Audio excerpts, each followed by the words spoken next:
must stir our way onward until pink is complete, unchanging and unchangeable, and we are done with it forever. That's sort of in the terms of your rice pudding with jam turning into a pink blob, that's the heat death of the universe. And then later, that's at the beginning of the play, and then towards the end of the play, it becomes much more explicit. Newton's equations go forwards and backwards, they don't care which way, but the heat equation cares very much. Septimus, so we were all doomed. Yes, so the improved Newtonian universe must cease and grow cold, dear me.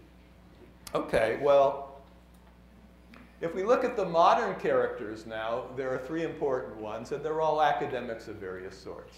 Valentine, the same family still owns the estate, so these are the later descendants thereof. Valentine is one of them. He's a mathematician. He's working on chaos theory, the idea of populations growing and collapsing, and he's using the records of grouse hunting on his family estate as his database. Hannah is a visitor. She's a historian, and she's been employed to study the history of the estate. And in particular, she's exploring a mysterious hermit to whom there's references during the early 1800s, but nobody knows exactly who that is. And then Bernard, who's an English don from a local university, comes up with a theory that the poet Byron was present at the estate and killed one of the characters, one of the more minor characters, in a duel and had to flee England, and et cetera. So what all three of these do, metaphorically in a sense, are trying to travel backwards in time. They're trying to make a trip backwards to understand all of these things.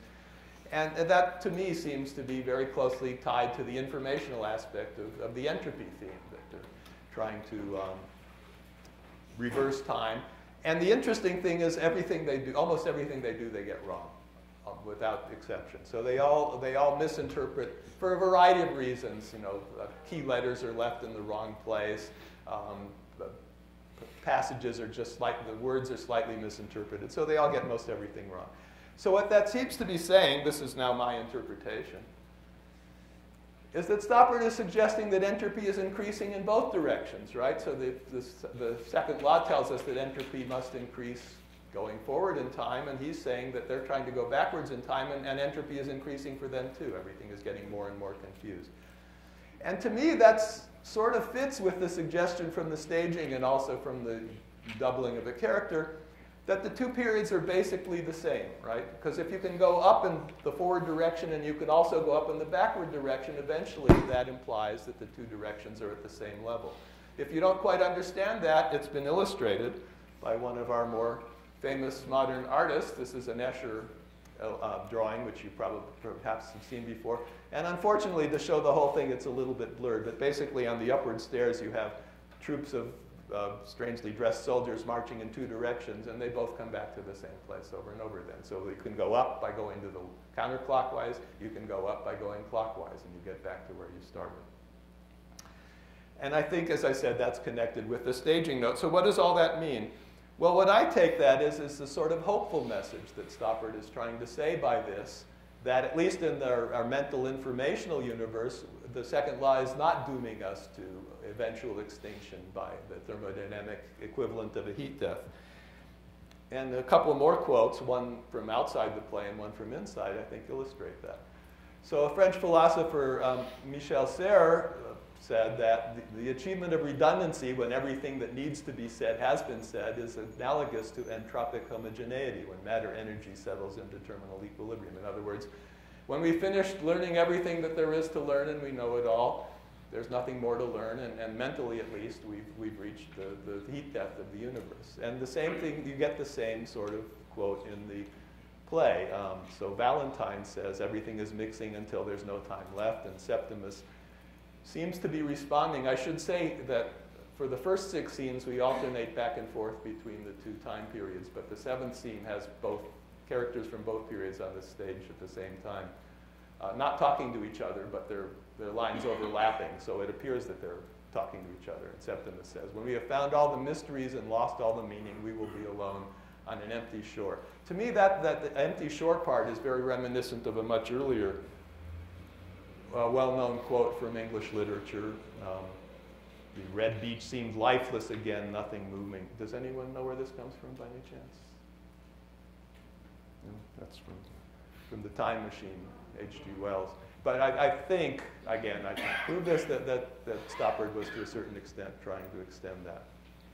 So, as I said, whereas everybody takes the second law to be an extremely pessimistic point of view, I think Stoppard is trying to introduce a counter-optimistic view that that's not the case. And I think, to me, the key passage is this exchange from the last scene. There's been some argument between the academics about, whether what they're trying to do is worthwhile or not, and Valentine in particular gives up. He says he's going to give up his work because it's not getting anywhere, and because Bernard, who's told him it's trivial, and you mustn't give up. Why, didn't you agree with Bernard? And Hannah says, yes, it's all trivial. Your grouse, my hermit, Bernard's Byron. Comparing what we're looking for misses the point. It's wanting to know that makes us matter. And that's the key point, I think. As long as we keep asking questions, we're never going to reach this terminal homogeneity of knowing everything. And that, to me, echoed a quote I found about the same time, which I like a lot, from not a scientist, but a literature person, Victor Hugo. La science cherche le mouvement perpétuel, elle a trouvé cet elle-même. For those of you who don't read French, science has been looking for perpetual motion, but it's actually found it at science itself. Okay, so that's part 2 of my talk. Part 3, oh, sorry, I forgot about that. Here's a perpetual motion machine. It is possible. Okay. Part 3, can we go the other way around and try and interpret something from science, or help us interpret science from a literary point of view? And this has always been, to me, a more vexing question, but I think it is indeed the case. And what triggered it off for me is this paper I saw in 2012, which at first glance will probably not look like anything obvious to connect to literature to you. And I, again, don't have any amount of time to go into the details, but basically they were talking about how to represent chemical structures in drawings, and came up with the argument that for this rather complicated molecule, which I won't go into any detail, as I said, what people usually draw, which is the one on the left, the common drawing, is a misrepresentation. It's wrong. It's not an accurate way to draw it, and you should draw it the way they like on the right. Now, there's all kinds of subtleties to this, but I just want to point out that if you draw a chemical molecule, there are all kinds of aspects that you're trying to portray in that, and it is completely impossible to capture all of them, right? You'd like to say something about geometry, how the atoms are actually disported in space. You'd also like to say something about chemistry. Hopefully the drawing will tell you something about how the species react, and many other aspects as well. And you can't do them all, so you have to make choices. And so to say that one of these is a misrepresentation immediately struck me as dubious. Aside from the fact that I completely disagreed with him and I thought the one on the left is the much better representation, but let's leave that aside and just say whether you should call one right and the other one wrong at all. Now, so one question you might be wondering is, how do we determine a molecular structure at all? And there are a number of ways, but the two main ways, one is experimental by a technique called X-ray crystallography. You shine some X-rays through a crystal of the molecule, they diffract, and you interpret the diffraction pattern in terms of the location of the atoms. But what that locates is the atoms. It doesn't locate the bonds. They were talking about drawing bonds between atoms and whether you should draw a line in one particular place or not, and you don't really see that in the crystal structure. You just see where the atoms are. That's not 100% true, but again, that's a subtlety I won't get into. So what comes out of a crystal structure is but a bunch of numbers, right? The table on the top tells you where in space the various atoms are located. And then most people will then put in a drawing, and so the drawing of the molecule is shown there. But the lines between the atoms did not come out of the crystal structure. They just were drawn in as showing the next nearest neighbors, because it's much easier to see than if you just had a bunch of dots in space. So the connectivity is not really given by the experimental result, just the location of the individual atoms. The connectivity we have to put in through our own interpretation. The other major way of doing it, which is much more recent, is computationally. So there's all kinds of computational methods for predicting structure. This is more prediction than actual for calculating the structures. And in there you can indeed, if you like, or locate the position of bonds, which we call orbitals and electron density and all the rest of it. But again, what you get out of there is a very mathematicized version of what the structure looks like. Here's 3 different versions. One shows a sort of an orbital diagram. The one on the right is just an electron density contour map. On the bottom, we just have a table of the various orbitals and so on. And probably even for chemists, let alone those of you who are mostly not chemists, going from a picture like this to what you would like to visualize is not necessarily so easy.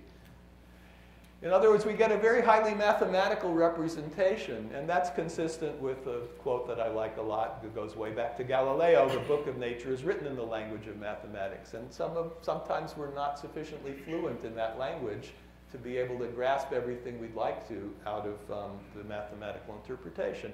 So we will most often want to convert that mathematical representation to something that's more readily visualized. And as I said, there's always going to be different aspects that one visual representation is going to emphasize over another. So how do we decide which is the better?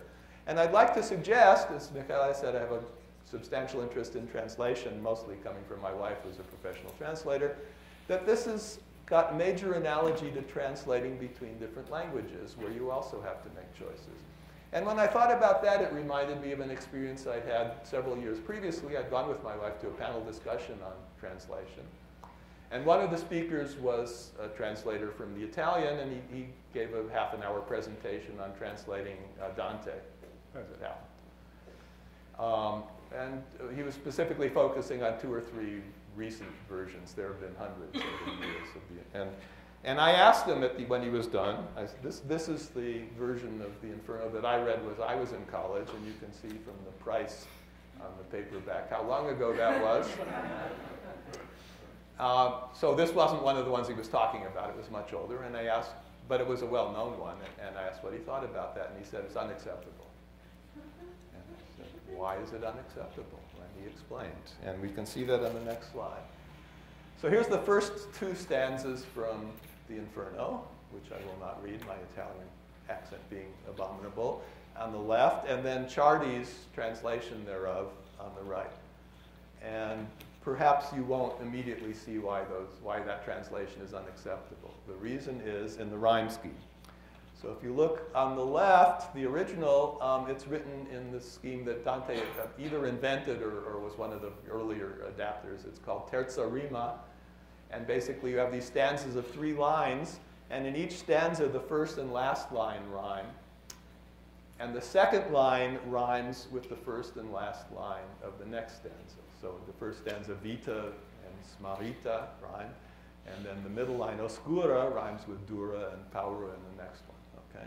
So the rhyme pattern is ABA, BCB, et cetera, et cetera. In Ciardi's translation, the first and third lines of each stanza rhyme, but they don't connect to the next stanza. So it's just ABA, CD, it just goes on, and you just have internal rhymes within the stanza, but no connection. And this translator on the panel said, no, that's not good enough. You can't do that. Therefore, it's an unacceptable translation. And I was rather taken aback by that because, as I said, a translation obviously is going to try to capture a large number of aspects of the original, of which rhyme is certainly one, in poetry in particular. But there are many others, too. There's meter, there's sense, there's a whole bunch of other things. And how are you going to say that you have to satisfy one of them, otherwise your translation work is invalid? In fact, there have been well over 100 published translations of the Inferno, and not more than 20% tops really try to